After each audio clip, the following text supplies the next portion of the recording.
Well, last night on this program, we had a thoughtful discussion about free speech and American values, and why our commitment to liberty as a nation requires everyone to stand up for the rights of those speaking even the most offensive of words. It's not about aligning yourself with the message. It's about defending a core American principle. First Amendment scholar Eugene Volokh explained how not only did the folks organizing a Draw Muhammad event down in Texas have the legal right to do it, which some had questioned, but how what they did was actually important and of real value because it was an act of defiance. Defiance toward those radical Muslim factions who mean to impose their moral code on us, namely that certain figures may not be drawn or parodied on pain of death. What happened in Texas is a group said no. You don't control speech in this country, even if a religion may find that speech offensive. Sure enough, the jihadis showed up with AK-47s and tried to murder everyone there. Now some suggest the risk with such an event is that our Muslim nation allies might be less inclined to fight the jihad if they see some group in America hold a private event like this one. So private citizens shouldn't do offensive things even behind closed doors now, lest they cause offense. Because our friends in Egypt might get ticked off. But the fact is, we don't compromise America's bedrock principles just to make other nations like us more. Just as we do not require them to change their values before we fight a common enemy. Otherwise, Egypt's whole "we will kill you for leaving Islam" commitment might be a bit of a deal breaker. The bottom line here is that some in this country have been so busy trying to figure out how to avoid causing any religion any offense, they have forgotten what is offensive to Americans, namely those who would trample on our core ideals. In America, we stand for liberty and freedom to offend, to provoke, to persuade, and to defy. Alan Dershowtiz is a Harvard Law professor emeritus and author of Taking the Stand, My Life in the Law. And Rich Lowry is the editor of National Review, a syndicated columnist and a Fox News contributor. Alan, let me start with you. Let me start with you first and just applaud your statement. It was fantastic. It is the paradigm of the way Americans have to look at our freedoms and our First Amendment. Jefferson would have been proud of you. Oh, thank you so much. Wow, that's high praise.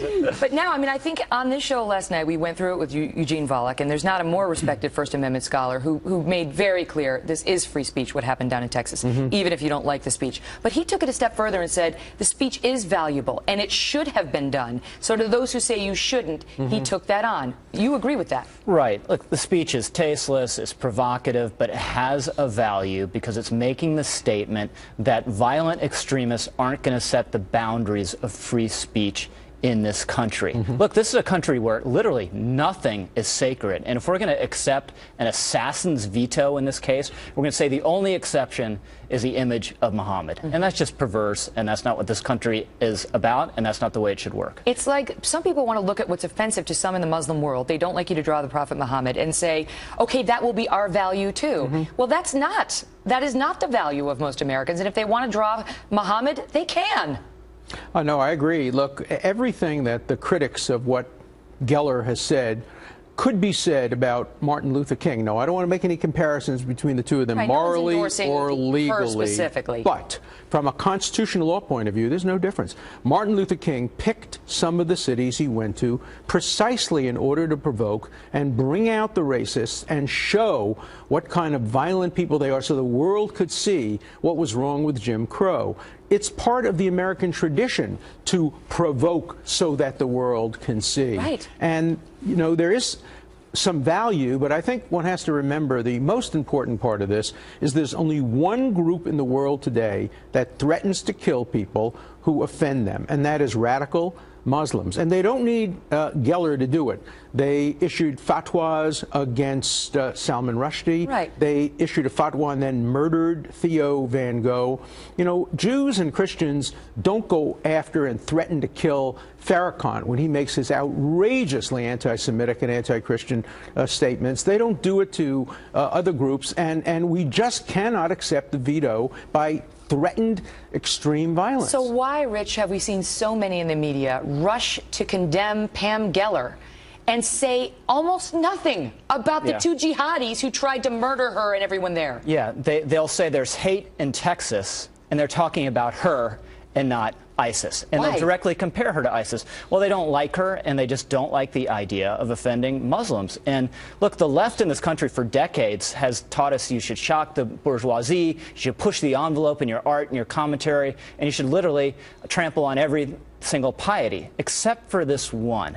And I want to actually step up and underline something Alan was saying and defend the Muslim community, because the average Muslim in America is not sitting plotting revenge because someone is drawing Muhammad in Garland, Texas. And the notion that Egypt or Jordan, they're going to abandon us in our fight against ISIS because Tan Geller has So the sensibilities we're talking about are the sensibilities of ISIS and the extremists. And those are exactly the sensibilities you should be willing to trample on. What we've heard in recent days, though, is even some on the Christian right saying, you know, they don't like to have their religion insulted.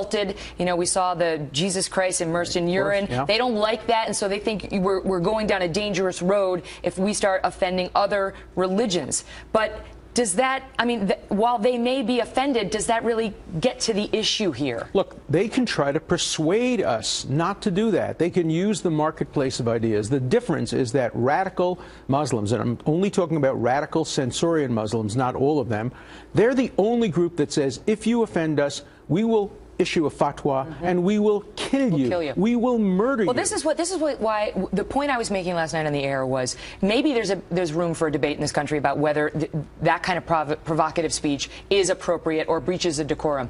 But really, can we wait until the crime scene is cleared first? This group came under attack by two jihadis who wanted to murder them all. But for the quick thinking of a police officer down there who single-handedly took them out, we could have had dozens dead. So shouldn't they be the focus right now? You think there'd be universal sentiment behind that idea, and there just hasn't been, and we've seen it in the debate over the attack in France as well, where you have some very famous writers saying, you know what, Charlie Hebdo, they were in the wrong, they were out of bounds, there should be an assassin's veto, where if you're going to do or write something that makes people want to kill you, shut up. Give you the last word. We're going to have to start by looking at what imams are preaching today in their mosques, and I haven't heard very much from the radical Muslims who complain that they were offended.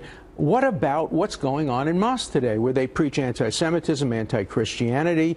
The difference is we don't kill them when they do that. We condemn them, we argue with them, and there's a big difference between having a marketplace of ideas and a marketplace that's dominated by rifles and guns and attempts to kill. Thank you both for being here.